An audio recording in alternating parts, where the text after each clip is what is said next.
Hey everyone, I'm Chris Lesniak, And I'm Rob Byer, and this is the Debate Math Podcast. Debating Mathy topics and Mathy pedagogy with mathy people just like you.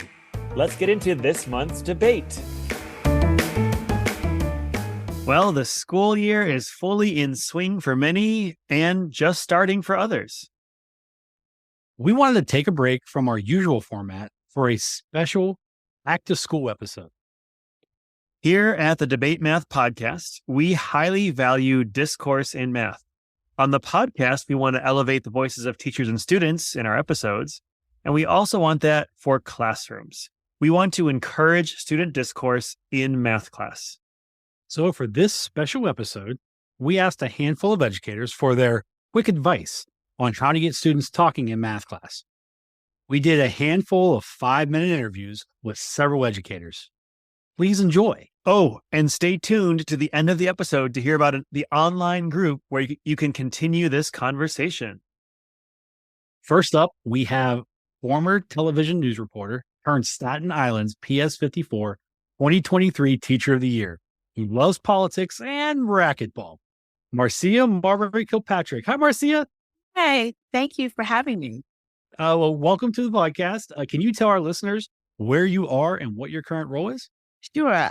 Well, I work for the New York City Department of Education, and I'm at PS54, the Charles W. Lang School on Staten Island. And I'm currently a 5th grade math teacher. Awesome. Well, welcome. Now, the question of this episode, what is your best advice to get students talking in math class? Well, my best advice is first to find out what students are interested in. I feel that once you know what their interests are, then that pretty much piques their interest to be able to share out, to give their opinions about what they think of whatever topics that you are talking about. So definitely finding out what students are interested in, because once you do a deep dive on that, they are always willing to share what they think about. I'm curious, can you share as a story, like when did that actually happen? Something you really connected with a student, maybe one who was reluctant to talk? Well, there's a little girl in my class, I remember. She actually is pretty quiet and she wears a hijab. And so when we were doing our unit on measurement, and I began to talk about, the types of like being able to do conversions in the US customary system. And I began to talk about, okay, if you wanted to make an hijab, and you needed a certain amount of fabric, what would you have to do or how much would you need? And so because of the fact that that I began to address something that I know is very near and dear to her, she wanted to be able to find out more because now that encouraged her to possibly go and do it herself versus just buying the hijab off the rack. So what are like a strategy or two strategies that teachers at the start of the school year, how could they, find interests and what's like a way that you really like to get kids engaged? Well, one of the first things that I do is when I first start the school year is that I actually give students a questionnaire, a blank questionnaire. It's a sheet in which they can ask me a question and then I in turn can reply to it and then ask them a question. That at least breaks the ice with us being able to get to know one another. And then aside for us getting able to get to know one another, it gives me an idea of what are types of questions that rather about their interests that I want to include in my math discussions. And so just to really begin to get get their wheels turning about, okay, what they're thinking about, how they feel, so forth and so on. But first things first, I try to make sure that I have some idea about who they are. And I have to admit, I do a little reading with the profiles that I receive from their former teachers, to get an idea of the type of student that I'm dealing with.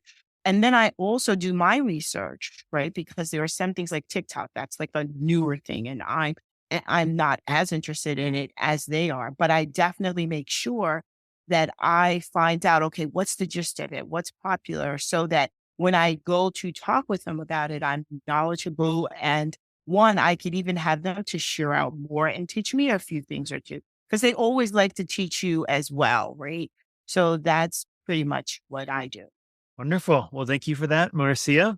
And if listeners wanted to talk with you more, where could they find you? Well, they could find me at Miss Resource on Twitter. It's MS and then RESOURCE. Or they could also find me on LinkedIn at Marcia Marbury Kilpatrick. Thank you.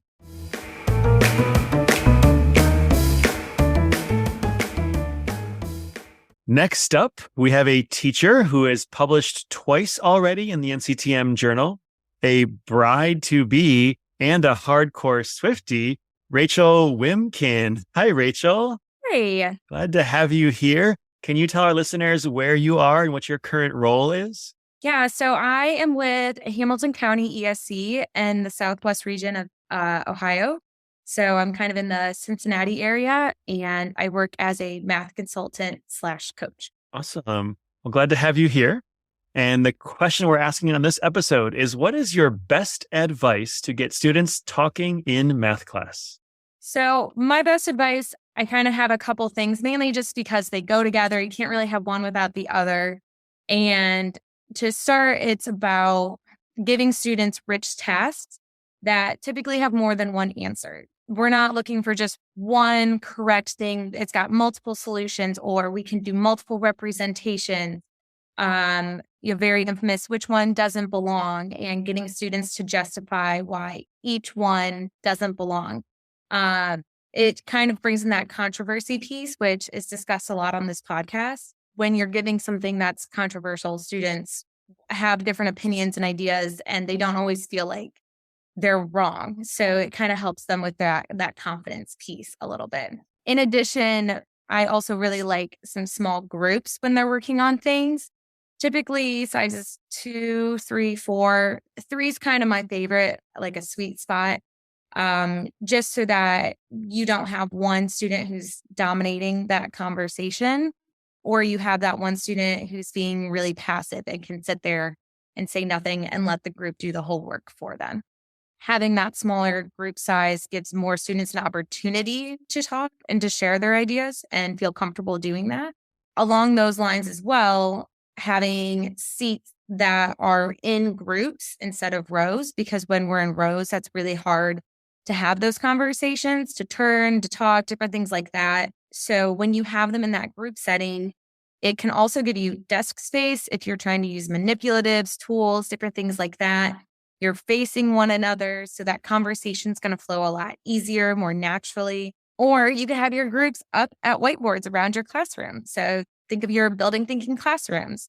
You can have students spread out, and you get them out of their seat for once in the day, and they can be focused on the task that you've given them at hand. Those, in sum and short, are a couple of my favorite go-to things to get my students talking in the classroom. Excellent. Thank you. So a lot of group work and some controversial prompts to get them going. I'm curious, when you talk about like the group desk arrangement, is it kind of like all facing in, like kind of in a circle, or do you have like 2 on one side, or what is your ideal 3-person setup? Usually I'll have 2 desks facing each other and then one, so kind of like in a, not a triangle, but like 2 face each other and then one backs it at the end. That way it's as much of a circle as you can get it. Different desks, I don't know, every school has different types of desks. So that's going to vary depending on what you have, or like if you have a table, maybe 2 and 1, or, 2 and 2 if you have 4, something like that. But ideally to get as much of a circle so everybody can kind of see each other and feel involved in the task at hand. And then one last question, since you talk about group work, do you have any like routines or norms or activities, something that really help kids get into the group work? I know some students, think that they just want to work solo and get their work done, or are nervous to be in groups or whatever. So do you have any favorite things to go to get kids started on group work? Yeah. So sometimes when I give out a task, I like to ask some questions before. It's just go and solve this one problem. So maybe it's removing the numbers and asking students, what are some questions? What are things? What's information you want to know? and having them generate something like that. Or it can be like a notice and wonder. It could be a variety of things, but those are a couple of the ones that come to mind. And or also telling students that there's going to be something they need to share, and we'll go group to group and have them share something. So then students are preparing something to share with the class instead of sitting there hoping all the other groups are going to come up with something and they don't have to do anything. Again, I like to kind of preface the task with preliminary discussion questions to kind of get them invested and interested in what we're doing. So maybe we're talking about football. Maybe some people are not familiar with that. So what do you want to know? And if I asked you, like, which team is better, what kind of information do you need to know? If people are talking about rushing and passing yards, do you know what that means? So it introduces an opportunity for vocabulary as well. So those are a couple of things I like to do with my groups. That's great. Thank you so much, Rachel. And if listeners want to learn more or talk with you more, where could they find you? So I'm on Twitter at Miss Wimpken, and my last name is Wiemken. You could also email me at rachel.wimpken@hcese.org. I'm happy to follow up with anybody else that's a part of that has more questions about what we've talked about today. In addition, I'm a part of the Ohio Council of Teachers for Mathematics. So you can find me and a great group of people there. We'd be very happy to have some more people join our community as well. So, well, thank you so much. Yes, thank you.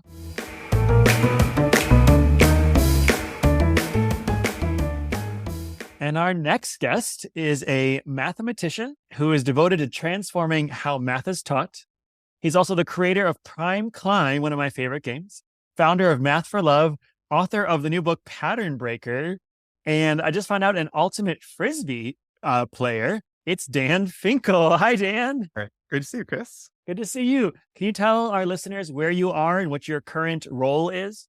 So I am based in Seattle, Washington. Beautiful right now. I am the founder of Math for Love, and that is what is always taking my energy, but that means I'm doing different projects. So always working on new games and projects. We just launched Roly Poly, which is a game for 4-year-olds and up, which is like a physical action-based game. We're going to be having some edition flashcards coming out in the fall. Working on updates of our summer curriculum and just whatever other projects we can think of. Me and my wife primarily kind of just spinning out new ideas and new stuff. So yeah. I love it. I mean, I'm a big fan of Prime Climb, so yes, we love it here. Awesome thing. And now the question of the episode. What is your best advice to get students talking in math class? So many things I think come down to what does the teacher actually value?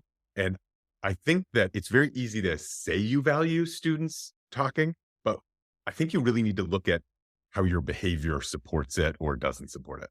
Because one thing I've noticed about students talking is that if the teacher does anything that communicates that their talk is not valuable, the students will clam up very quickly. So you want to be giving them reasons to talk. That is soliciting, actually giving them what feels like an actual motivation, not just you talk, but, oh, here's this thing that socially we need to talk about right now. Maybe it's something controversial. Maybe it's something that they just have some kind of an opinion about that it feels like there's just is a need for them to talk. So as much as you can create that need, that's good. You want to lower the barrier to talking. And often I actually found that doing games, I will sometimes play little openers that just involve a student saying their own name to their neighbor, like something very simple, but just breaking the seal on talking and getting them saying something once makes it easier the next time. And just so you lower that barrier in whatever way you can. And then finally, once they do talk, you make sure that it is a rewarding experience. And there's no sense of, oh, you didn't say the right thing. Oh, that's not a smart enough question. Like it always has to feel like, oh, you took a risk talking and it was totally worth it. And I think the more you can do those 3 things, create a need to talk, lower the barrier, and make it a rewarding experience, the more kids will naturally start to talk. I'm curious, can you give us any examples about like the rewarding experience? And I'm also thinking about the beginning, you're talking about like the teachers like moves and body language and what messages they send. Like, how do we send those positive messages that like, I want your voice and I value you when you do talk? What thoughts do you have around that? let me give a really concrete example, which I've grown to love as one routine, which does a lot of this very nicely, which is called counterexamples. And the way it works is the teacher says something that is a conjecture, an educated guess based on a pattern. And I'll often do these at like what I think of as a kindergarten level. Like, oh, I've noticed that cats have 4 legs and dogs have 4 legs, at least the ones I've seen. And goats have 4 legs and pigs have 4 legs. I think that all animals have 4 legs. That feels true to me. Now, as soon as you say that, there's something in kids that's just like, I know that's not true. You know what I mean? They know it. And kindergartners will just, raise their hand, immediately want to tell you why that's not true. But maybe you lower the barrier. You say, now maybe you think that's not true. Maybe you can show me the error of my ways. Chat with a friend and, chat with a neighbor and see if you can come up with an example that'll show me the error of my ways. That's lowering the barrier to talking. Now they kind of can rehearse what they want to say. It's very easy to get started. And then someone tells you, oh, what about a duck? And you're like, right, I forgot about ducks. Ducks are animals, but they only have 2 legs. So what I should have said is all animals either have 2 legs or 4 legs. Now that I know is true. And then, you continue playing and they can continue giving you more counterexamples. But in one routine, what that does is it creates a need. Everybody has something to say that's very easy to begin talking about. It gives them a little place to rehearse that's safe because they can talk with a neighbor first. And then you can accept what they tell you because they're almost guaranteed to give you an example that is actually an example that helps.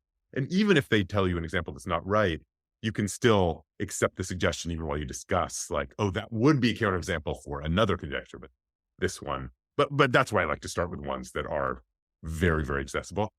Later on, that routine can get into some pretty high-level math ideas.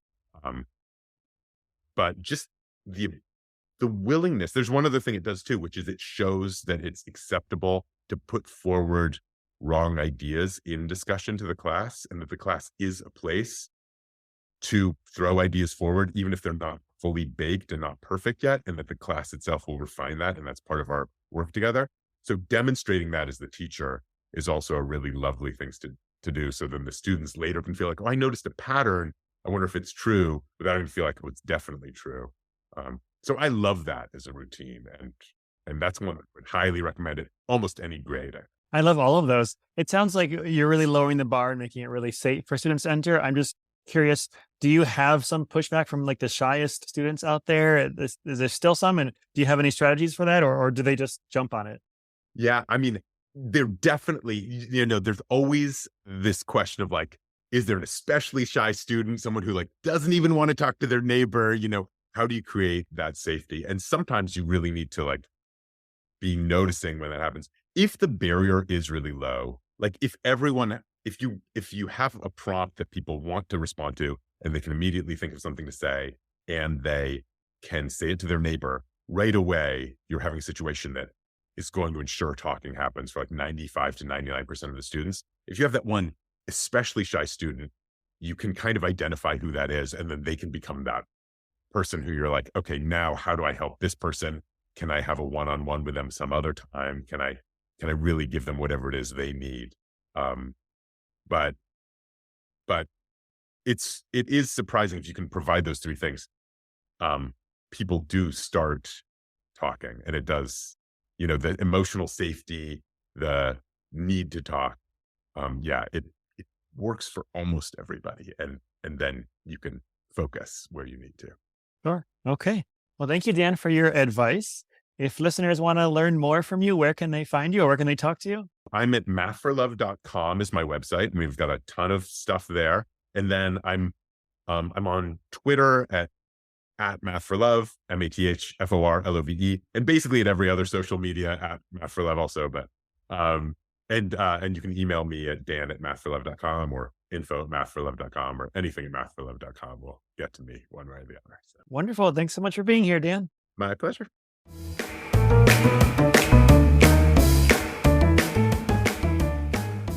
Next up, we have a math teacher with a PhD in comparative literature, an activist, writer, Buddhist, and gardener, and a fellow teacher mentioned with me in the book Motivated. Elizabeth Statmore. Hi, Elizabeth. Hi, Rob. Hi, Chris. How you doing? Great. Can you tell our listeners where you are and what your current role is? Yes. So I'm a math teacher and writer in San Francisco. I teach at Lowell High School. I've been there for about 10 years, almost 10 years. And I'm also our WASC coordinator, our accreditation coordinator this year. So really looking forward to using what I know about getting people talking to get our community engaged in that 6-year self-study. Wow, that's wonderful. And so now to the question of this episode. What is your best advice to get students talking in math class here to start the year? So my best advice is make it urgent. One of the things that I like to do, especially at the beginning of class when there's sort of, various administrative nonsense that you have to do, I will pose a question to the whole class. And so it'll be like, what is a triangle? Or what is a circle? And I pause for a beat and just let it sink in and let everybody panic. And then I say, talk to your table mates for 15 seconds, go. And 15 seconds is actually something everybody now knows me for, because I've made that the key. Now, you don't actually, you can be watching your watch and go for 30 seconds, but telling students that they only have 15 seconds to get going is a great way to force everybody to use what they know. It's like, okay, well, gotta lean in, say something. And what I want to do is get the whole room talking. I don't actually care what the answer is. I don't actually care in that moment whether who knows and who doesn't. I want everybody leaning in and talking. So 15 seconds is a great way to make it urgent and set people into a panic about, rather than worrying about whether they know everybody or they look weird or whatever, are they wearing a mask? Like, oh my God, we only have 15 seconds to get this done. So when I'm done, so when I've determined that 15 seconds or my expanded 15 seconds is done, I ring my Tibetan singing bowl to gather everybody's attention. And then I only take table group. I only call on table groups. So nobody's worried at that point about whether or not they know the right answer, who's going to get the most attention, because really all I want is a table group answer. And that's usually a pretty new thing to kids too. The idea that the first kid with their hand in the air isn't going to be, to receive all praise and glory. And I don't usually say whether I think the answer is right or wrong. I usually repeat it and look around and get everybody buzzing. And then I'll call on another table and another table. And then that gives me an opening to dive into the instructions for whatever activity we're going to do next. If we're going to do a rich problem, or if we're going to investigate or take some notes or whatever. But by that point, everybody is primed, because the first time is always the hardest and the most painful in any transitional period. So getting kids to lean in and say, I have no idea. Do you have any idea?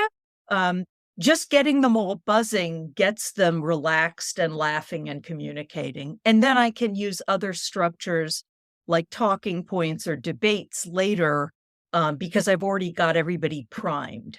So for me, the key is make it urgent, get everybody primed to start talking. So I was wondering, as I'm hearing you talk and I hear, trying to get students talking with some type of a question, how do you determine like what question to ask? You said something about like a circle or a triangle. Is it related to like the topic of the day? Is it something that you just kind of do to get them talking, to get them used to it? How do you determine that, especially at the beginning of the year? So I usually use it as a way to activate prior knowledge, to get them buzzing, because the other thing that starts happening is the eavesdropping between and among tables. And I want that to happen. People will hear stuff that they know. And the point of activating prior knowledge is to get kids to remember what they know. Really, retrieval is the first step, especially in the early days of a new school year. So I will often ask about something really basic, really elementary, really subtle, or something that I know they've done that's connected to what we're about to look at. I teach geometry, so I love to get kids buzzing about definitions, because the idea of a definition in geometry and in mathematics, definitions are bedrock. That's what we can rely on. So I like to get them thinking about, what do I know about it? What is a triangle? Well, I know it has like 3 sides. I know it has, gosh, I don't know. Does it include the center? Does it not include the center? What is a circle? It's a round shape. And just, getting them to really, all you're trying to do is get them to dig in and retrieve, eavesdrop on other tables, nod heads, and forget that they're in math class. And I'm curious how often you do this. Like 15 seconds, is that several times within a class, or once a class, or once a week? It's usually one of the first things that I will do to start a class. I have my administrative kind of routines. We have a 26-acre campus. So getting everybody from one corner to my classroom at the far corner, the opposite corner, is not always possible. So the instructions are projected. There's lively music to start. They give kids instructions about what to do. Take the handout, talk to your table mates, see if you can make a list, whatever those instructions are. So it's really, and when all of that ends, that's also when I'm taking attendance and doing all of my, announcements or any administrative nonsense that I have to do. It's kind of the first class thing that I often do. I probably do it 4 or 5 times a week. It's also a way that I use to activate the prior knowledge that they need for the essential question of the day, which I always make a big deal of, because that's a huge part of my practice. Does that make sense? Yeah, absolutely. Well, thank you so much for joining us, Elizabeth. And if our listeners want to learn more, where can they find you? So I am on Twitter and Mastodon and Blue Sky as Cheese Monkey SF. And my blog is, I have a teaching blog, Teach and Math blog, and I blog there at cheesemonkeysf.blogspot.com. It's an old blog. Wonderful. Thank you.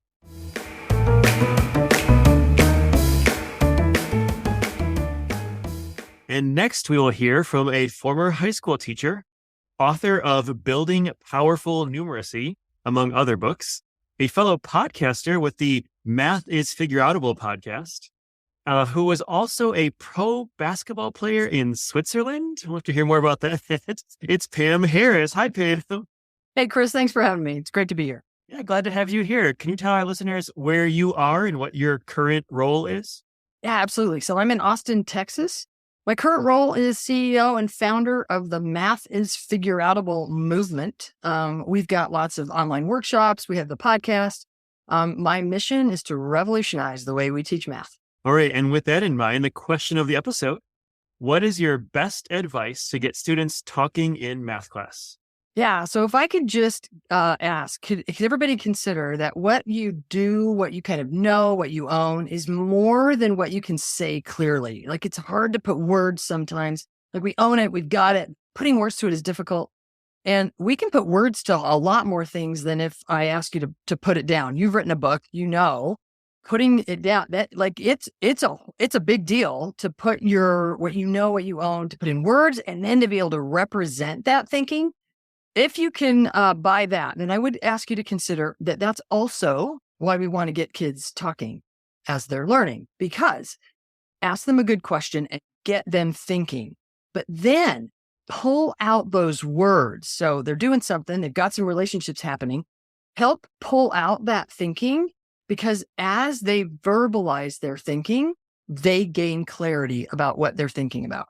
As they verbalize it and then hear someone else and restate and ask each other questions and then have to say it again, they gain clarity about what they actually were thinking about. They now know more than they did, and it's more clear because they had to put words to it.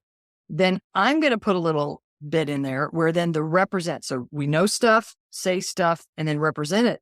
I'm actually going to suggest that the teacher represent things first. So as the students are talking and I'm pulling out their reasoning, I'm going to represent what they're doing using a visual model. I'm going to try to put it up there because then it becomes discussable.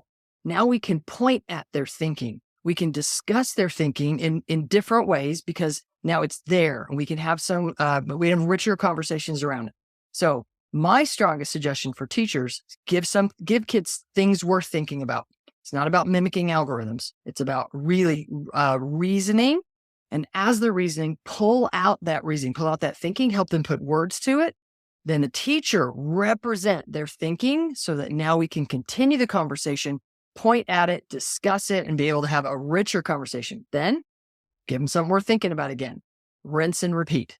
So we can really help get students thinking when they are thinking and talking, when there's something worth thinking about, when we help pull out their words, when we help make it visible so that then we can point at it. I love this, like 3-step process.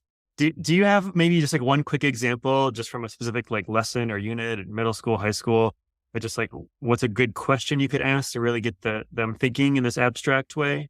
Sure. I'm going to do a younger example, even though I know you're high school. Yeah, that younger is fine too. The example that's coming to mind is younger. If I were to ask you something like 53 minus 10, you're like, well, that's not hard. That's 43. But then I'm going to draw 53 minus 10 and land on 43. And then I'm going to say, next question, 53 minus 9. And let kids think about it, give them something to think about. And now kids might count backwards if they're super young. Kids might count back to 60. What did I even say? 63? They might count back to 60. 53. They might count back to 50 and then keep going. But I really want to, then I might say, did anybody use 53 minus 10 to help them think about 53 minus 9? And when a kid says, well, yeah, like you subtracted too much, so I'm going to add, then I might go add. No, we're subtracting. Don't add. And they're like, wait. Yeah. And then we get a conversation going where I'm like, are we adding? We're subtracting. And I want kids to come in, like pipe in their thinking. As they do that, I'm going to say, so we've got this jump of 10 on the board right now. I'm going to say, where is the jump of 9? Because you told me to jump back 10 and then pop up 1.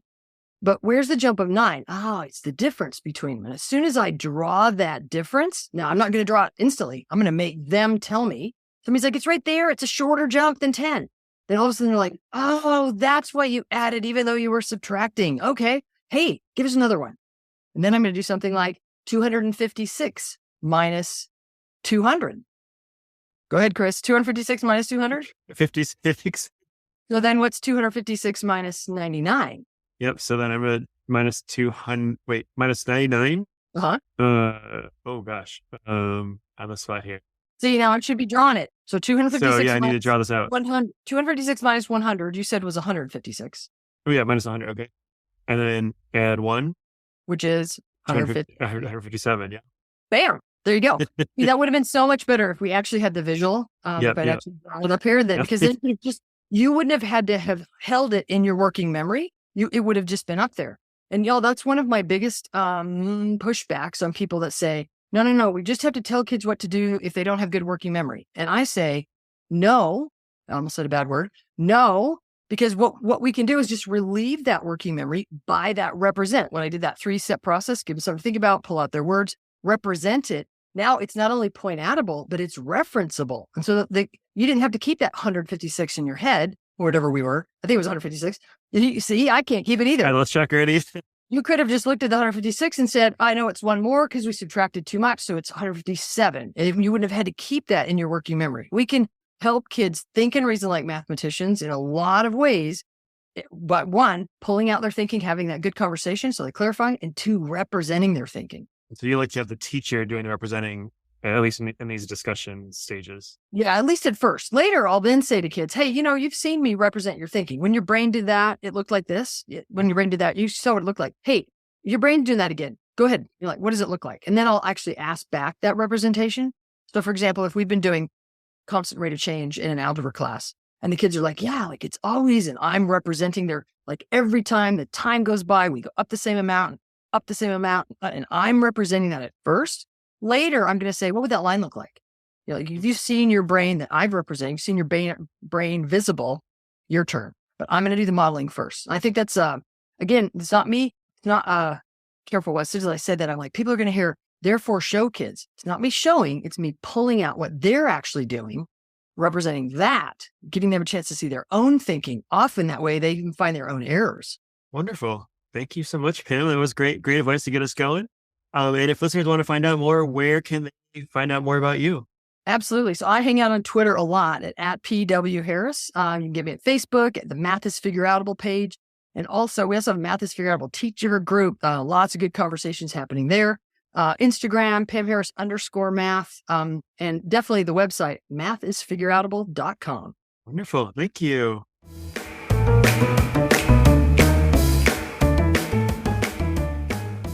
And finally, we have a math educator, co-author of the books Intentional Talk and Mathematizing Children's Literature, and mother of teenagers, Dr. Allison Hens. Hi, Allison. Hi, everyone. Hey, can you tell our listeners where you are and what your current role is? Sure. Hi, everyone. I'm Allison Hins. I live in the Pacific Northwest, in the Seattle area. I'm an associate professor at University of Washington on the Bothell campus, and I study mathematics, teaching, and learning. I mostly work with pre-service teachers, but also get to learn alongside practicing teachers and families in informal settings and communities. Fantastic. And so the question of this episode is, what is your best advice to get students talking in math class? Okay, I love this question, and you really got me thinking when you asked it. I think I would narrow on two things. And one is give students something to talk about. And second is listen to them. So in order to get students talking, I would argue they need something good to talk about. And I notice your books in the background that think a lot of these ideas too. So I just think about how to select and design tasks and questions that can guide that. Like, is the problem interesting and open enough to have many different strategies and solutions and possibly answers?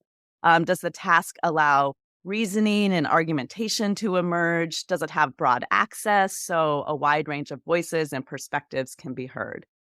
In learning about that and practicing this with other mathematicians, I've been inspired by the talk that can explode or erupt from tasks like How Many and Which One Doesn't Belong by Christopher Danielson.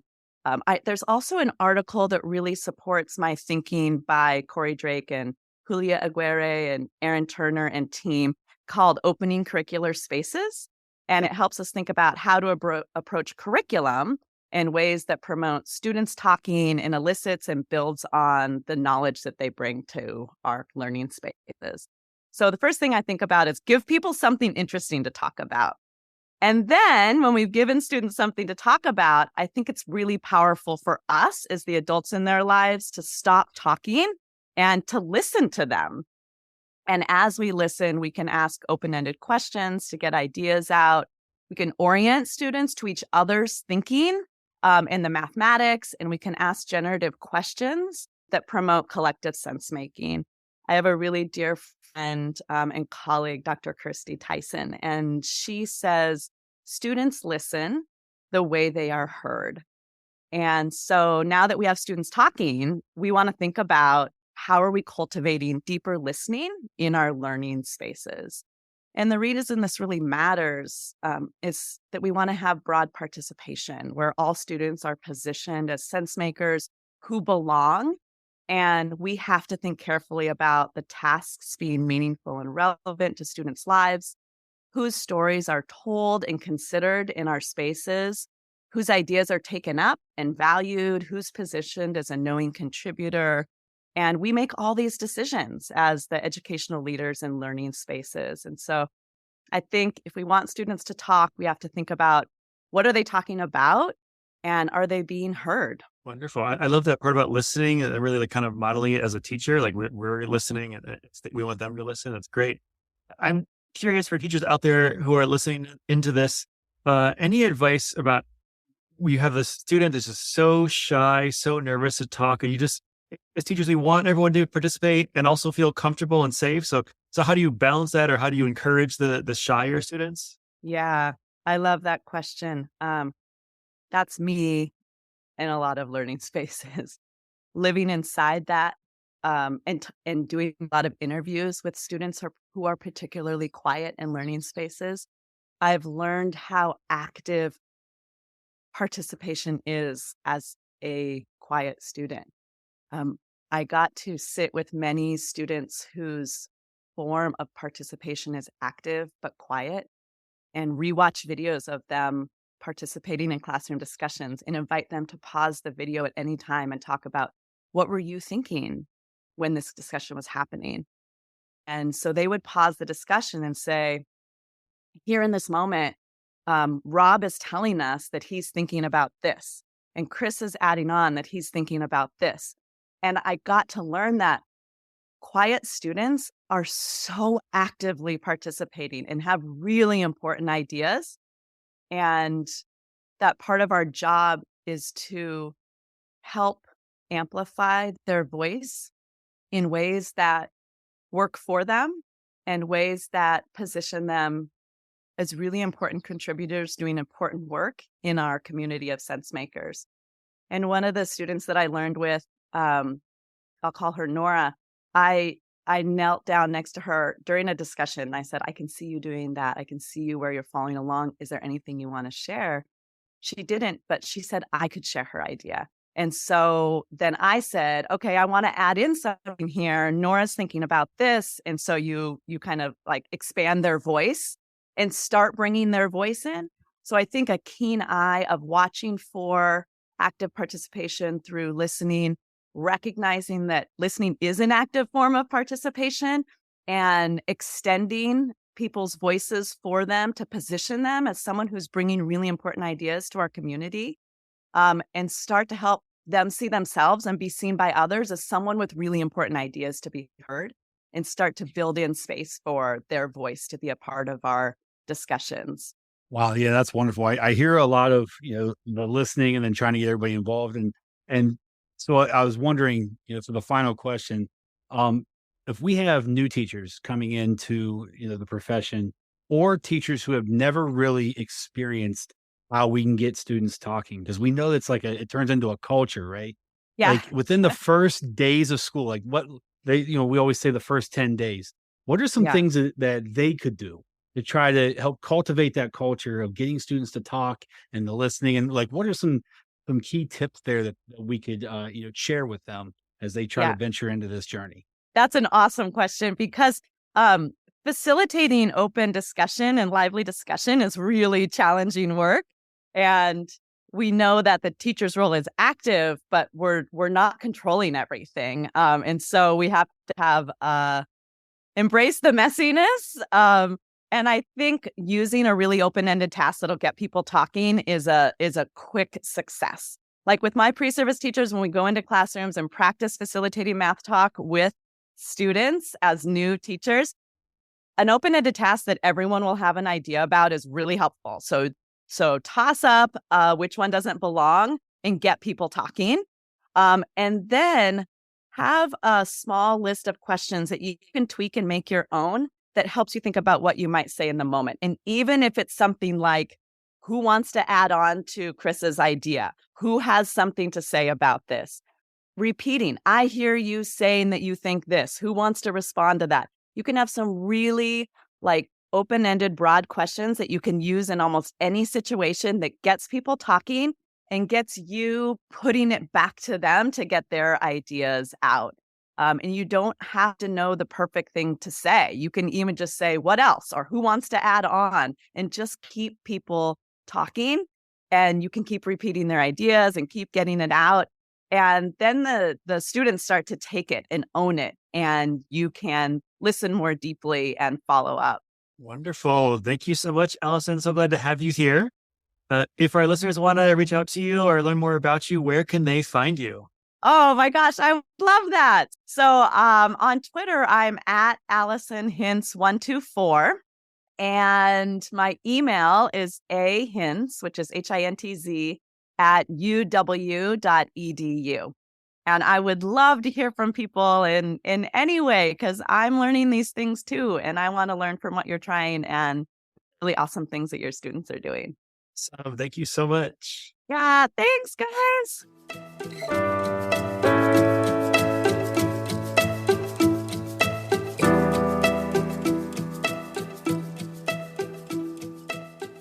Be sure to go to our Twitter at DebateMathPod to share your thoughts on this episode. Which ideas stuck out to you? And huge thanks to all of our guests who let us interview them during their summer vacation here. They shared such great advice. And I'm excited to share, I have started a Facebook group for Debate Math. So if you want to follow up with this or other conversations or Debate Math activities, just go to facebook.com/groups/DebateMath. Debate Math is one word. Thanks to those of you who are listening. We hope you enjoyed and learned from this episode. And hopefully you can get students talking here to start the year. Have a great school year.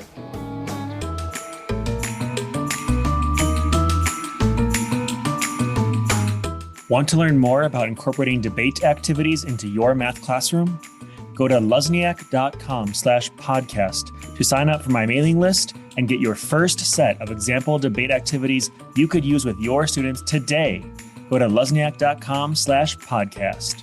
Don't forget to reach out to us with comments and questions on debatemath.com or follow us on Twitter at DebateMathPod and follow along with #DebateMathPod. Rate us and review us on Apple Podcasts. Or wherever you listen to this podcast. Your feedback is super important to us. Well, that's all from us. Looking forward to debating with you more next episode. Until next time, cheers.